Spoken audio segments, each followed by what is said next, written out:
வணக்கம் ஃப்ரெண்ட்ஸ். பாண்டியன் ஸ்டோரில் இன்னும் எபிசோடில் என்ன நடக்குதுன்னு ஒரு நட பார்த்துட்டு வரலாம் வாங்க. வேல்ஸ் வீட்டில் எல்லாரும் ஹால் சோஃபாவில் உட்காந்துருக்காங்க.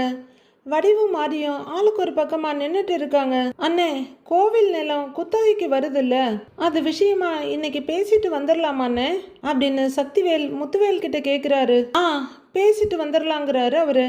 அப்போ அங்கே உட்காந்துருக்க சுகன்யா, நான் இன்னைக்கு வீட்டில் இருக்கேன், நீங்கள் போய் கடையை பார்த்துக்கங்க அப்படின்னு சொல்ல, சரிம்மா, நான் போய் பார்த்துக்கிறேன் அப்படிங்கிறாரு பழனி. யாராவது கடன் கேட்டு வந்தால் கொடுத்துறாதீங்க அப்படின்னு சுகன்யா சொல்ல, சரி சரி, அதெல்லாம் கொடுக்க மாட்டேங்கிறாரு அவரு. நான் பார்த்துக்கிறேன், என்ன அதைய நினச்சி கவலைப்படாத என்ன அப்படிங்கிறாரு பழனி. ஏன் சித்தப்பா, உங்கள் பையனுக்கு ஏன் வயசு ஆகும்போது உங்களுக்கு ரொம்ப வயசாகி இருக்கும்ல அப்படின்னு குமரவேல் கேட்க, ஆமாம், லேட்டாக கல்யாணம் பண்ணினா அப்படிதான் நடக்குங்கிறாரு பழனிவேல். ஓ அப்படின்னு குமரவேல் தலையாட்டிட்டு பார்க்குறாரு. அதெல்லாம் இருக்கட்டும், உன் சித்தப்பாவுக்கு பையன்தான்னு நீ முடிவே பண்ணிட்டியான்னு கேட்குறாங்க மாறி. ஆமாம், ஏற்கனவே ஒரு ஆண் வாரிசு நான் இருக்கேன், சித்தப்பாவுக்கும் என்ன மாதிரியே ஒரு ஆண் வாரிசு பொறுக்கட்டும் அப்படின்னு குமரவேல் ரொம்ப சந்தோஷமா சொல்றாரு. உடனே பழனி பதறி அடிச்சு, ஐயையோ வேணாம்ப்பா, வேணவே வேணாம், அதுவும் உன்ன மாதிரி ஒரு ஆண் வாரிசு வேணவே வேணான்னு முகத்தில் அடிச்ச மாதிரி சொல்லிடுறாரு. கொஞ்சம் ரிலாக்ஸ் ஆகி பேசிட்டு இருந்த குமரவேல் முகம் அப்படியே இருண்டு போயிடுது. சக்திவேல் மாறின்னு ரெண்டு பேருக்கும் ரொம்ப ஒரு மாதிரி ஆயிடுது. நீ உன் பெரியப்பனை கொல்ல பார்த்த மாதிரி ஏன் புள்ள அவங்க பெரியப்பாவை கொல்ல பார்க்கவா அப்படின்னு பழனி கேட்டுட அப்படியே அதிர்ச்சியில தூக்கி வாரி போடுது மூணு பேருக்கும். ஏன்னா என் பிள்ளைக்கும் உங்க அப்பா பெரியப்பா தானே, அது உனக்கு ஞாபகம் இருக்குல்லன்னு பழனி கேட்குறாரு. பழனி கொஞ்சம் வாயாடிதான், ஆனா யாரையும் ஹர்ட் பண்ணாம பேசுவாரு. இப்பெல்லாம் அப்படி இல்லை, பட்டு பட்டுன்னு அடிச்சிடுறாரு அவரு. ஏய், எதுக்குடா இப்ப தேவையில்லாத பேச்சு, ஒருத்தன் தெரியாம தப்பு பண்ணிட்டான், அதுக்காக தேலு மாதிரி மறுபடியும் கொட்டி கொட்டி குத்தி காமிச்சிட்டு இருப்பீங்களா அப்படின்னு சக்திவேல் கேட்குறாரு. அது அப்படி இல்லைன்னு நான் ஏன் சொல்றேன்னா அப்படின்னு பழனி ஏதோ சொல்லவரு. டேய் இருங்கடா எல்லாரும், நான் ஒரு முக்கியமான முடிவு எடுத்திருக்கேன் அப்படின்னு பாட்டி சொல்ல, என்னமான்னு திரும்பி கேட்குறாரு முத்துவேல். நம்ம குமாருக்கு கோமதியோட பொண்ணு அரசிய கேட்கலான்னு இருக்கேன்ப்பா அப்படின்னு பாட்டி சொல்ல, முத்துவேல் சக்திவேல் ரெண்டு பேரும் பயங்கரமா அதிர்ச்சி ஆகுறாங்க. ஆனால் அவங்க அதிர்ச்சிக்கான காரணம் வேற வேற. ஓ, அப்பத்தான் சும்மா சொல்லலையாட்டிருக்கு, அப்போ சீரியஸாக தான் பேசுகிறாங்க அப்படின்னு குமரவேலும் பார்க்குறாரு. ஆத்தா, என்ன ஆத்தா பேசுற, இப்போ எதுக்கு ஆத்தா அந்த பரதேசிய பைய பொண்ணு இங்கே கூட்டிட்டு வர பார்க்குற? அதெல்லாம் நீ ஒன்றும் போய் கேட்க வேண்டாம் அப்படிங்கிறாரு சக்திவேல். டேய், குமாருக்கு ஏத்த பொண்ணு, அவனுக்கு ரொம்ப பிடிச்ச பொண்ணு, அவனுக்கு பிடிச்சவளை கல்யாணம் பண்ணி வைக்கிறதுல என்னடா தப்பு இருக்குது அப்படின்னு பாட்டி கேட்க, சக்திவேல் சைன்னு முகத்தை திருப்பிக்கிறாரு. அத்தை, உங்க பேரனுக்கு பிடிச்சிருக்குன்றத மட்டும்தான் யோசிக்கிறீங்களே, அந்த பொண்ணுக்கு பிடிச்சிருக்கா, இந்த கல்யாணத்துல விருப்பமானு ஏதாவது யோசிச்சிங்களான்னு வடிவு கேட்குறாங்க. எல்லாரும் திருன்னு பார்த்துட்டு இருக்க, இவனை பிடிக்காமலா இந்த வீட்டில் வந்து இருந்தா, இவனை பிடிக்காமலா கல்யாணத்துக்கு முந்தின நாள் இவன் கூப்பிட்டதும் பார்க்க போனா அப்படிங்கிறாங்க சுகன்யா. ஏய் சுகன்யா, நீ கொஞ்சம் சும்மா இரு, அவங்க என்னமோ பேசிட்டு போறாங்க விடு அப்படின்னு பழனி சொல்ல, சுகன்யா அமைதியாகிக்கிறாங்க. அதெல்லாம் அரசிக்கும் இவனை பிடிக்கும் தான் அப்படின்னு பாட்டி சொல்ல, அம்மா, அந்த பிள்ளைக்கு இவனை பிடிக்கிறது இருக்கட்டும், கோமதியும் அவங்க வீட்டுக்காரரும் இந்த கல்யாணத்துக்கு சம்மதிப்பாங்கன்னு நினைக்கிறியா அப்படின்னு முத்துவேல் கேட்குறாரு. இல்லப்பா, நான் போய் பேசுனா அவங்க சம்மதிப்பாங்கப்பா, நான் போய் அவங்க ரெண்டு பேர்கிட்டையும் பேசிட்டு வர்றேனே அப்படின்னு பாட்டி கேட்க, ஆத்தா, அதெல்லாம் யாரும் போய் யார்கிட்டையும் பேச வேண்டாம், குமாருக்கு ஒரு பெரிய இடத்துல நல்ல பொண்ணா பார்த்து நான் ஜாம்னு கல்யாணம் பண்ணி வைக்கிறேன்றாரு சக்திவேல். அந்த வெறும் பைய பொண்ணெல்லாம் இந்த வீட்டுக்கு வர வேண்டாம் அப்படின்னு சக்திவேல் சொல்ல, சலிப்போட பார்க்குறாங்க பாட்டி. அவ்வளோதான், கொந்தளிச்சிடுறாரு குமரவேல். என்ன வேணான்னு சொல்லுங்க அப்படின்னு ஒரு குரலை உயர்த்த சக்திவேல் அதிர்ச்சியோட பார்க்குறாரு. நீங்க தானே பேசாம இருந்த என்ன தூண்டி விட்டீங்க, அரசிய லவ் பண்ணு, அரசிய கல்யாணம் பண்ணுன்னு நீங்க தானே தூண்டி விட்டுட்டீங்க அப்படின்னு பரம ரகசியத்தை பப்ளிக்ல போட்டு உடைச்சிடுறாரு குமரவேல். சக்திவேல் பதறி போய் பார்க்க, ஓ, இதெல்லாம் வேற நடந்துச்சா அப்படின்னு பாக்குறாரு முத்துவேல். நீங்க சொல்லி தானே நான் அவகிட்ட பேசவே செஞ்சேன், இப்ப கல்யாணம் பண்ணிக்க கூடாதுன்னு சொன்னா என்ன அர்த்தம் அப்படின்னு குமரவேல் கோவத்துல குமரிக்கிட்டு இருக்க மாறி ஏதோ சொல்ல வந்து நிறுத்திக்கிறாங்க. வேற எங்க எனக்கு பொண்ணு பார்க்க போறேன்னு சொல்லுங்க. எனக்கு பொண்ணு கொடுக்க ரெடியா இருக்காங்களா எல்லாரும்? அப்பா, இம்புட்டு நாள் அலைஞ்சிங்க, ஏதாவது ஒன்னாவது நடந்ததா? அரசிய காரணமா வச்சுதானே எனக்கு பொண்ணு கொடுக்காம போறாங்க. இப்ப நான் அவளை கல்யாணம் பண்றதுல என்ன தப்பு அப்படின்னு குமரவேல் ரொம்பவே குரலை உயர்த்தி கோவமா கேட்க சக்திவேலுக்கு ஏறிடுது. ஏய், என்னடா யார்கிட்ட பேசிக்கிட்டு இருக்கிற? குரலை ரொம்ப ஒசத்துற அப்படின்னு சக்திவேல் கேட்க, அப்பா ஒன்னே ஒன்று சொல்லிக்கிறேன்ப்பா, எனக்கு கல்யாணம்னு ஒன்று நடக்கலன்னு வைங்களேன், அதுக்கு முழுக்க முழுக்க நீங்க தான் காரணம் சொல்லிட்டேன் அப்படின்னு குமரவேல் சொல்ல சக்திவேல் ஷாக் அடிச்ச மாதிரி பார்க்குறாரு. டேய் குமார், என்னடா பேசுற நீன்னு மாறி கேட்க, உண்மையதாம்மா பேசுறேன் அப்படின்னு அவர் பதிலுக்கு கத்துறாரு. டேய் போதும் நிறுத்துங்க. குமாரோட கல்யாணத்தை வச்சு இந்த வீட்டில் ஒரு சண்டை வேண்டாம். குமாருக்கும் அரசிக்கும் கல்யாணம் பண்ணி வைக்க வேண்டியது என்னோட பொறுப்பு. நான் போய் அவங்க 2 பேர்கிட்டையும் பேசிட்டு வரேன்னு எடுப்பா சொல்றாங்க பாட்டி. அம்மா ஒத்துக்க மாட்டாங்க, சொன்னா கேளுங்கிறாரு முத்துவேல். மாப்பிள்ளை கிட்ட நான் போய் பேசினா அவர் ஒத்துக்குவாருப்பா அப்படின்னு பாட்டி நம்பிக்கையோட சொல்ல, அவமானப்பட்டு தான் நீ திரும்பி வரப்போற அப்படின்னு முத்துவேல் சொல்ல, ஆமான்னு இதையே தான் நானும் சொன்னேன். ஆத்தா ஒத்துக்கிடவே மாட்டேங்குது அப்படின்னு பழனிவேல் சொல்ல குமரவேல் எல்லாரையும் மாறி மாறி பார்க்குறாரு. அத்தை, என்ன பண்ணுறதா இருந்தாலும் சரி கொஞ்சம் நிதானமா யோசிச்சு பண்ணுங்க. அவங்க உங்க மேல ரொம்ப மரியாதை வச்சிருக்காங்கன்னு வடிவ சொல்றாங்க. அவங்க என் மேல வச்சிருக்க மரியாதையை நம்பி தான் நான் போக போறேங்கிறாங்க பாட்டி. அவன் எல்லாம் ஒரு ஆளுன்னு அவங்கிட்ட போய் நின்று கேட்டுக்கிட்டு அப்படின்னு கேவலமா சொல்றாரு சக்திவேல். உடனே மாறி கொஞ்சம் கோவத்தோட ஏங்க அப்படின்னு கூப்பிட படக்குன்னு ஆன்னு திரும்புறாரு. அந்த புள்ள அரசி நல்ல புள்ள தாங்க அப்படின்னு மாறி சொல்ல, இங்க பாருங்க, நாமளே மாறி மாறி சும்மா பேசிக்கிட்டு இருக்க வேண்டாம். நான் மாப்பிள்ளைகிட்டையும் கோமதி கிட்டையும் போய் பேசுறேன். ஏய் பழனி அப்படின்னு கூப்பிட, அப்படிங்கிறாரு அவரு. என் கூட கொஞ்சம் வான்னு பாட்டி சொல்ல, ஏன் எதுக்கு அப்படின்னு கோவமா கேட்குறாரு அவரு. டேய், நான் மட்டும் தனியா போவேனான்னு தான் அப்படின்னு பாட்டி சொல்ல, நல்லா இருக்கே இந்த கதை. உன் பேரனுக்கு நீ தானே பொண்ணு கேட்டு போற, இல்ல வேணும்னா இவனையும் கூட கூட்டிக்கிட்டு போ அப்படின்னு பழனி சொல்ல, அடா என் புருஷன் என்னமா பேசுறாரு அப்படின்னு சுகன்யா சந்தோஷமா பார்த்துக்கிட்டு இருக்காங்க. இவனை எப்படிடா கூட்டிகிட்டு போக முடியும் அப்படின்னு பாட்டி கேட்க, ஐய நான்லாம் வரமாட்டேன்ப்பா, ஆளை விடு, அங்க வந்து மச்சாங்கிட்ட அடி வாங்கலாம் என்னால முடியாது அப்படிங்கிறாரு பழனி. டேய், கூட ஒரு ஆள் இருக்கணுமேங்கிறதுக்காக தானேடா கூப்பிடுறேன், வாடா போயிட்டு வந்துடலான்னு பாட்டி கூப்பிடுறாங்க. அதுக்கு என்ன ஆத்தா பண்ண சொல்றேன்னு பழனி கேட்க, அவங்க டென்ஷன் ஆகி, டேய் நீ என்னடா வரமாட்டேங்கிற, நீ வந்து தான் ஆகணும், அவ்வளவுதான் சொல்லிட்டேன் அப்படின்னு மிரட்டலா சொல்ல, நான் வரமாட்டேன்னு சொன்ன கேளு ஆத்தா, என்னை விட்டுடா ஆத்தா அப்படிங்கிறாரு அவரு. ஏய் அப்படின்னு பாட்டி மிரட்ட அவரு அடங்கிக்கிறாரு. ஏன் சித்தப்பா, அப்பத்தான் இவ்வளவு கூப்பிடுறாங்கல்ல, போயிட்டு வாங்கல அப்படின்னு குமரவேல் சொல்ல, உன்ன அப்படின்னு அவரை பார்த்து பல்ல கடிச்சிட்டு இருக்காரு பழனி. ஆமா, இவன் ரொம்ப தான் பண்றான்னு பாட்டி சொல்லிட்டு இருக்க, யார் போறதுலயும் எனக்கு எந்த விருப்பமும் இல்லை, அப்புறம் உங்க இஷ்டம் அப்படின்னு முத்துவேல் சொல்ல சக்திவேல் முகத்தை திருப்பிக்கிறாரு. ஐயோ, தேவையில்லாம என்ன கோத்து விட பாக்குதே அப்படின்னு பழனி பரிதாபமா பார்க்க ஆளாளுக்கு ஒரு மனநிலையில உட்கார்ந்துருக்காங்க. பாண்டியன் வீட்டில் அவர் சோஃபால உட்கார்ந்துருக்க, அவர் பக்கத்துல கோமதி உட்கார்ந்துருக்காங்க. இன்னொரு சேர்ல கதிர் உட்கார்ந்துருக்காரு. ஏன் கோமதி, சரவணன் கடைக்கு போயிட்டானான்னு பாண்டியன் கேட்க, அப்பவே கிளம்பி போயிட்டாங்க, ஏதோ சரக்கு வருதாமேன்றாங்க கோமதி.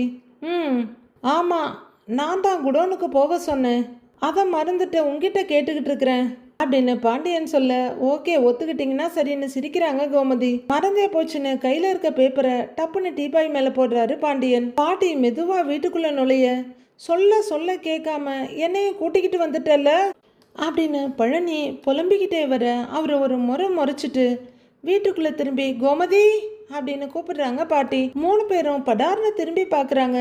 அம்மா அப்படின்னு கோமதி கூப்பிட, அம்மாச்சி அப்படின்னு கதிரும் ரொம்ப ஆசையா கூப்பிடுறாரு. பாமா அப்படின்னு கோமதியும் கதிரும் எழுந்து நிற்க, வணக்கம் மாப்பிள்ளன்னு சொல்லிக்கிட்டே பாட்டி உள்ளர வர்றாங்க. பாண்டியன்னு எழுந்து நின்று, வாங்கத்த உட்காருங்கன்றாரு.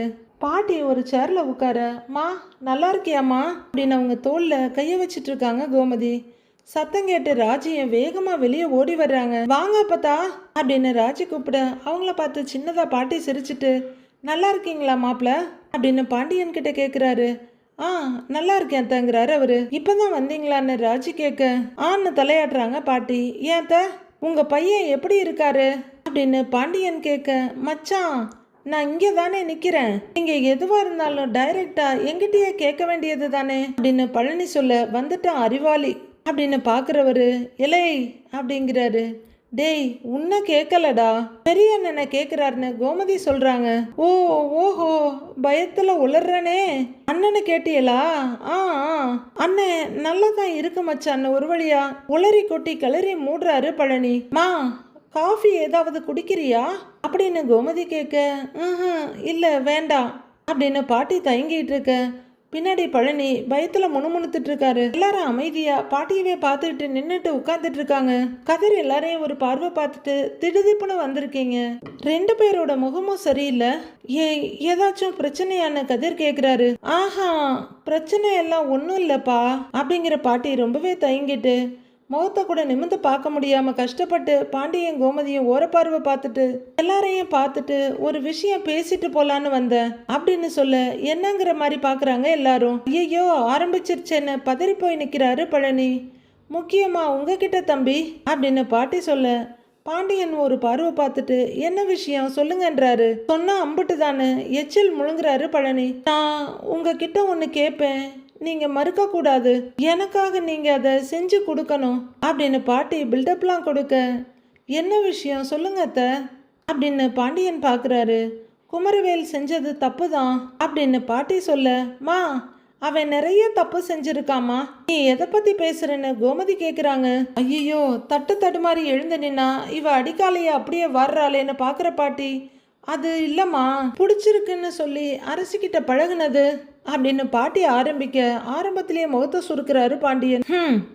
அப்படின்னு எரிச்சலோட கோமதியை திரும்பிக்கிறாங்க. பழனி பயத்தோட மாறி மாறி பாக்குறாரு. அப்புறம் கல்யாணத்துக்கு முந்தின நாள் அரசிய கூட்டிக்கிட்டு போனது அப்படின்னு அரசிய மையமா வச்சே பாட்டி பேசிட்டு இருக்க, கூட்டிட்டு போகல அம்மாச்சி, கடத்திக்கிட்டு போனான்னு திருத்தம் பண்றாரு கதிர். சரிப்பா சரிப்பா, கடத்திக்கிட்டு தான் போனான், அது எல்லாமே தப்பு தான், அவனால அரசியோட கல்யாணமே நின்று போயிருச்சு அப்படின்னு பாட்டி தடுமாறிட்டு இருக்க.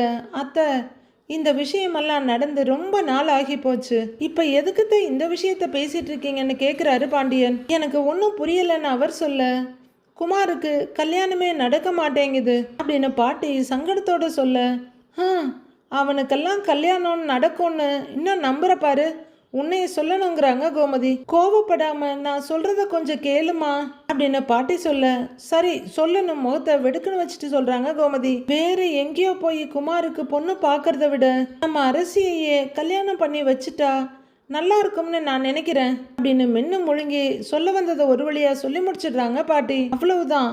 கோமதி, பாண்டியன், கதிர், ராஜி 4 பேர் முகத்திலையும் இடி மின்னல்ல மாறி மாறி வெட்டுது. ஐயோ அவ்வளோதான், அலை வரப்போறது இல்ல, சுனாமி தான் வரப்போகுதுன்னு பழனி பயத்தோட பாக்குறாரு. அம்மா அப்படின்னு ஒரு பெரிய மின்னல் மாதிரி எழுந்து கோமதி நிக்க, ஐயோன்னு பழனி 10 அடி பின்னாடி போயிடுறாரு. என்னம்மா என்ன சொல்லிக்கிட்டு இருக்கிற நீ அப்படின்னு கோமதி கத்த, மெதுவா பாண்டியனை எழுந்திருக்கிறாரு. பாட்டி படக்குன்னு எழுந்து நிற்கிறாங்க. அக்கா அப்படின்னு பழனி பயத்தோட கூப்பிடுறாரு.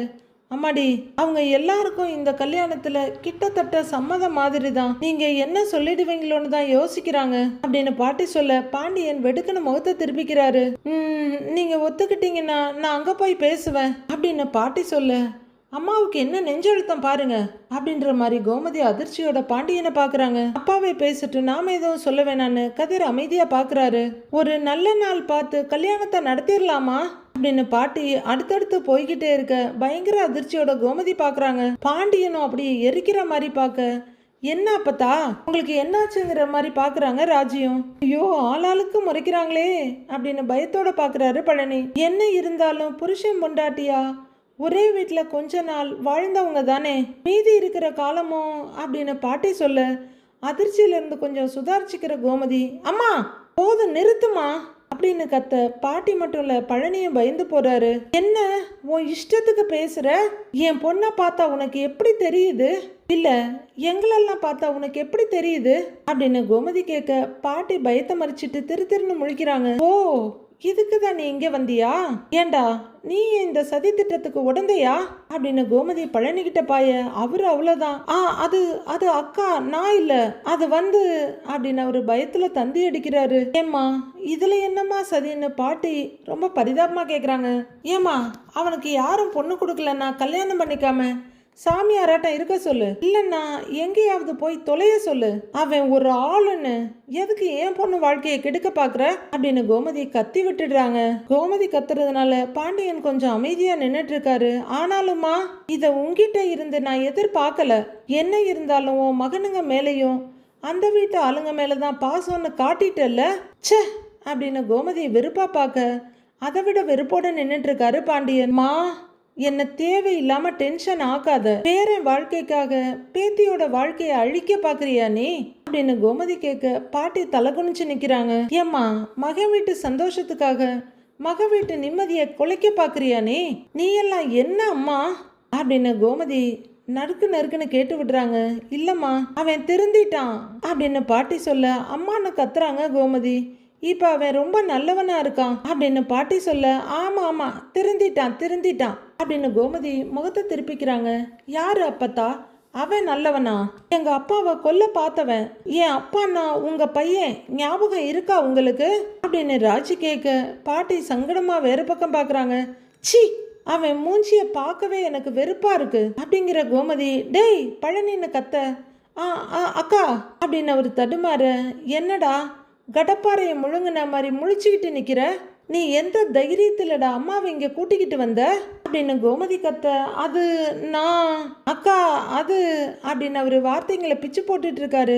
என்னடா அது இது வந்துன்னுட்டு. ஆனாலும் உங்க 2 பேர்கிட்டையும் நான் இதை எதிர்பார்க்கவே இல்லை அப்படின்னு கோமதி கத்த. பாட்டி கொஞ்சம் சங்கடமும் பயமா பழனிய பாக்குறாங்க. என் பொண்ணு வாழ்க்கை உங்களுக்கு அவ்வளவு துச்சமா போச்சுல்ல அப்படின்னு கோமதி கேட்க பாட்டி தடுமாறி போய் நிக்கிறாங்க.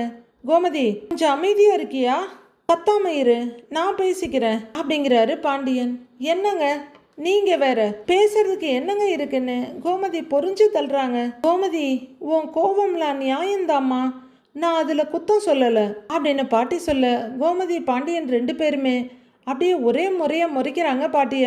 ஆனா இனிமே குமார் எந்த தப்பும் செய்யாம நல்லவனா இருப்பான், அதுக்கு நான் உனக்கு உத்தரவாதம் கொடுக்குறேன்றாங்க பாட்டி. என்னம்மா பைத்திய மாதிரியே பேசிட்டு இருக்கேன்னு வெறிச்சு பாக்குறாங்க கோமதி. பாத்தியலா அப்படின்னு பாண்டி பக்கம் திரும்பி கேட்க என்னைய நம்பி அரசிய கொடுங்க அப்படின்னு பாட்டி கெஞ்சலா கேக்குறாங்க. முடியவே முடியாதுமா, முடியாது சொன்னா கேட்க மாட்டியா நீ அப்படின்னு கோமதி கத்திட்டு இருக்க. எங்கேயோ இருந்த அரசி அப்போ உள்ளர வர்றாங்க.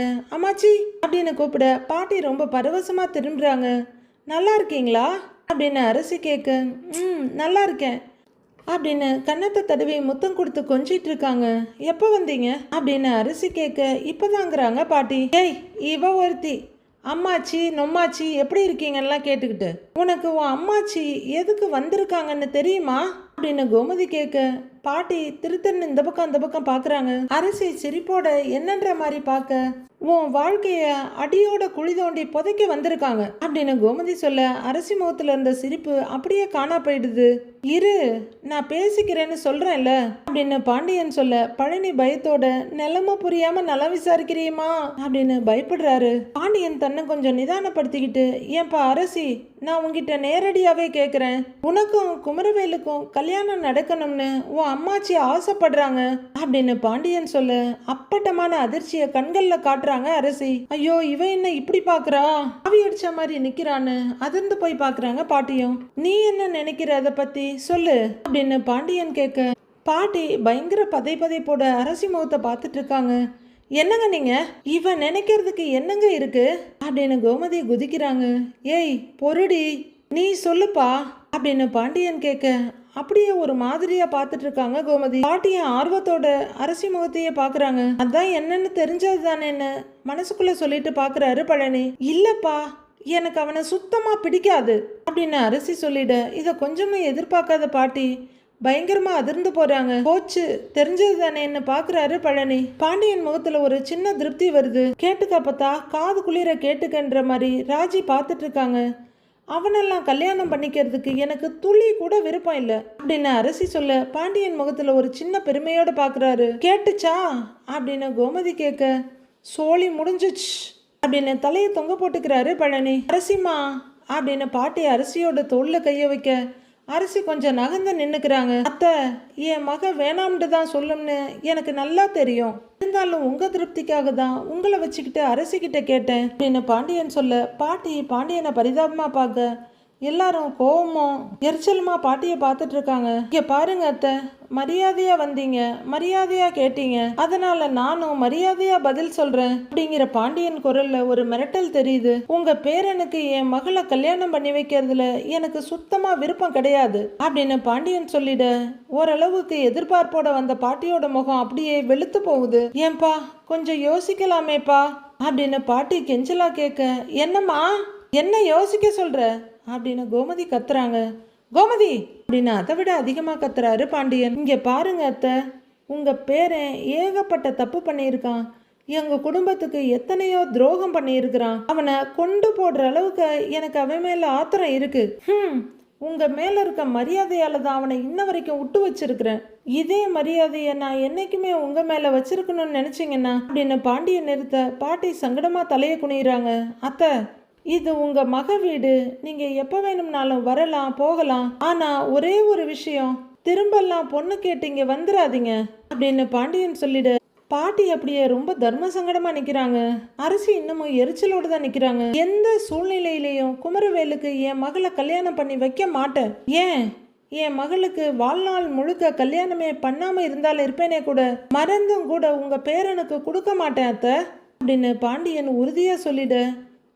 இது எதிர்பார்த்தது தானே, ஆத்தா தேவையில்லாம வந்து வாங்கி கட்டிக்குதுன்னு சங்கடத்தோட நிக்கிறாரு பழனி. கோமதி அவங்க அம்மா மேல கொலவெறியில பல்ல கடிச்சிட்டு நிக்கிறாங்க. பாட்டி பரிதாபமா நிக்கிறாங்க. இதைத்தானே நான் முன்னாடியே சொன்னேன், கேட்கலையே என் ஆத்தா அப்படின்னு பழனி பாட்டியை பார்க்க பாட்டியும் பரிதாபமா பழனியை பார்க்குறாங்க. நல்ல வேலை தாட்டு போட்டுன்னு கத்தாம அமைதியா ஆவாவது மச்சான் பேசினாரு. மச்சானுக்கு இப்பெல்லாம் கோபம் குறைஞ்சிருச்சு போல அப்படின்னு பழனி மைண்ட் வாய்ஸ்ல பேசிக்கிட்டு இருக்க அவ்வளோதான் அவர் மேலே பாய ஆரம்பிச்சிடுறாரு பாண்டியன். ஏய் என்னடா அப்படிங்க அம்மா மச்சான் அப்படிங்கிறாரு பழனி. உன் அன்னை மையன் நம்ம குடும்பத்துக்கு பண்ண துரோகத்தெல்லாம் மறந்துட்டியா அப்படின்னு பாண்டியன் கேட்க ஐயோ இல்லை மச்சாங்கிறாரு அவரு. அன்னை மேலே அப்படியே பாசம் பொத்துக்கிட்டு வந்துருச்சோ அப்படின்னு பாண்டியன் அவர்கிட்ட சீர ஐயோ இல்லை மச்சான்னு பதறாரு பழனி. இல்லை அது அது என்னன்னா அப்படின்னு பழனி தடுமாறிட்டு இருக்க.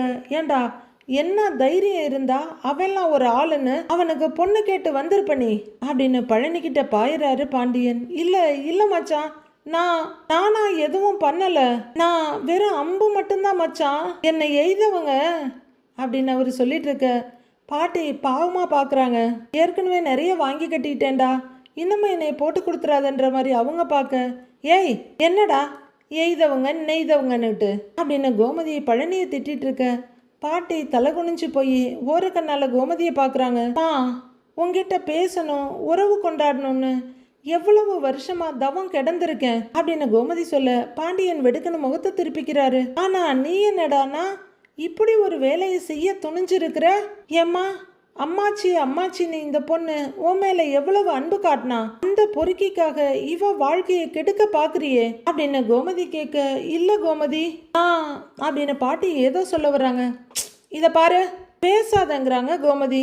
அது அப்படின்னு திறந்த வாயை அப்படியே மூடிக்கிறாங்க பாட்டி. உன் பொறுக்கி பேரனுக்காக இனிமே ஒரு வார்த்தை நீ பேசாத. ச்சே, எனக்கு உன் கூட பேசவே பிடிக்கலம்மா அப்படின்னு கோமதி காரி துப்பி கழுவி ஊத்த பாட்டிக்கு ரொம்ப கஷ்டமா போயிடுது. ஐயோ இவ்வளோ மோசமா அக்கா பேசுமுன்னு நினைக்கலையே, அம்மாவிய தூக்கி எரிஞ்சிருச்சுன்னு அதிர்ச்சியோட பாக்குறாரு பழனி. அரசியும் அவங்க அம்மாச்சிய வெறுப்போட பாக்குறாங்க. டேய் அப்படின்னு பழனிய கூப்பிட என்னக்காங்கிறாரு அவரு. ஏண்டா பழனி, உனக்கு அறிவில்லையாடா? நீ பார்த்து வளர்ந்த புள்ளடா, உனக்கு அவ மக மாதிரி அப்படின்னு கோமதி சொல்ல ஆன்னு தலையாட்டுறாரு அவரு. அவ வாழ்க்கை அழிஞ்சு போனா உனக்கு பரவாயில்லையாடா அப்படின்னு கோமதி கேட்க பாவம் பலியாடு மாதிரி அவர் என்ன பண்ணுவாரு, படபடன்னு தலையாட்டுறாரு இல்லைன்னு. ஐயோ அக்கா, நீ என்னன்னு தெரியாம நடந்தது தெரியாம எங்கிட்ட பாயாதக்கா அப்படின்னு பழனி சொல்ல இதோ பாரு எனக்கு அம்புட்டு கோபம் வருது பாத்துக்கோ அப்படின்னு கண்மூடித்தனமா கத்திக்கிட்டு இருக்காங்க கோமதி. அம்மா தம்பின்லாம் பார்க்க மாட்டேன், எதையாவது சொல்லிட போறேன் அப்படின்னு கோமதி கத்த பாட்டியோட கண்கள்லாம் கலங்கிடுது. பழனிக்கு ரொம்பவே சங்கடமா இருக்கு. கோமதி, நாம சொல்ல வேண்டியதெல்லாம் பொறுமையா சொல்லிட்டோம். இங்க பாரு கோமதி, அவங்க பொண்ணு கேட்டு வந்தாங்க, நாம பொண்ணு கொடுக்க விருப்பம் இல்லைன்னு சொல்லியாச்சு, இதோட முடிச்சுக்கிறது தான் நல்லதுன்னு பாட்டியை பார்த்துக்கிட்டே எச்சரிக்கையா சொல்றாரு பாண்டியன். மேற்கொண்டு எதுவும் பேச வேண்டாம் அப்படின்னு கோமதிக்கு சொல்ற மாதிரி பாட்டிக்கு சொல்றாரு அவரு. கோமதி எரிச்சலோட அம்மாவை பார்த்துட்டு இருக்க அவங்க பரிதாபமா நிக்கிறாங்க. எனக்கு என் மகன் ஒசத்தி இல்லைன்னுலாம் கிடையாதுப்பா அப்படின்னு பாட்டி சொல்லு. அது நீங்க வேற சொல்லணுமாக்கும், நீங்க நடந்துக்கிறதுல இருந்தே தெரியுதேங்கிற மாதிரி முகத்தை திருப்பிக்கிறாங்க பாண்டியும் கோமதியும். என் பேரனுங்க பேத்திங்க எல்லாமே ஒரே மாதிரி தான் அப்படின்னு பாட்டி சொல்ல, இப்ப கதிருமே ஒரு மாதிரியா பாக்குறாரு பாட்டிய. அரசி பயங்கர கோவத்தோட முகத்தை திருப்பிக்கிறாங்க. குமாரும் அரசியும் கல்யாணம் பண்ணினா நல்லா இருக்குமேன்னு தோணுச்சு. நடக்கணும்னு காத்திருக்கிற நிறைய விஷயங்கள் எல்லாமே இந்த கல்யாணத்து மூலமா நடக்கும்னு நினைச்சேன் அப்படின்னு பாட்டி சொல்ல, நினைப்ப அப்படின்னு கோமதி தலையாட்டிட்டு எரிச்சலோட பாக்குறாங்க. அதனால தான்ப்பா வந்தேன், நான் பேசுனதுல ஏதாவது தப்பு இருந்தா என்ன மன்னிச்சிடுங்கன்றாங்க பாட்டி. அத்தை அப்படிங்கிறாரு பாண்டியன். இதுவா கோமதியோட கையில கைய வச்சு தட்டி கொடுத்துட்டு பாட்டி ரொம்பவே உடைஞ்சி தளர்ந்த நடையோட அங்கிருந்து போறாங்க. இப்போ பழனி ரொம்பவே பயந்து போய் பாக்குறாரு. கூட வந்த ஆத்தாவும் தனியா விட்டுட்டு போயிடுச்சு, இப்ப நான் நிக்கணுமா இல்ல போகணுமா அப்படின்னு அவரு பயத்தோட மெதுவா எல்லாரையும் பார்க்க, ஏய் அப்படின்னு கத்துறாங்க கோமதி. அக்கா அப்படின்னு அவரு பதறி அடிச்சு பார்க்க, ஏன்டா இன்னும் நிக்கிற, ஏதாவது பஞ்சாயத்து இருக்கா, போ அப்படின்னு கத்த. இல்லன்னு பாஞ்சு ஓடுறாரு பழனி. ஓடிடுறா பழனி அப்படின்னு அவருக்கு அவரே சொல்லிக்கிட்டு ஒரே ஓட்டமா ஓடிட வந்துட்டான் பெருசா பேசுறதுக்கு. என்னங்க இப்படி கேக்குறாங்க, ஷோ எப்பா என் அம்மா கிட்ட இதை எதிர்பார்க்கவே இல்லைங்க அப்படின்னு கோமதி கத்திக்கிட்டே பாண்டியனை பாக்குறாங்க. பாண்டியன் எந்த ரெஸ்பான்ஸும் கொடுக்காம அப்படியே நிக்க அடுத்து கதிரை பாக்குறாங்க. கதிர் மொத்த கோவத்தையும் அடக்கிட்டு கப்புச்சிப்புன்னு நிக்கிறாரு. ராஜியும் வெறுப்போட நிக்க அரசி பயமும் வெறுப்புமா நிக்கிறாங்க. அடுத்து என்ன நடக்க போகுதுன்னு வர்ற எபிசோட்ல பார்க்கலாம் ஃப்ரெண்ட்ஸ்.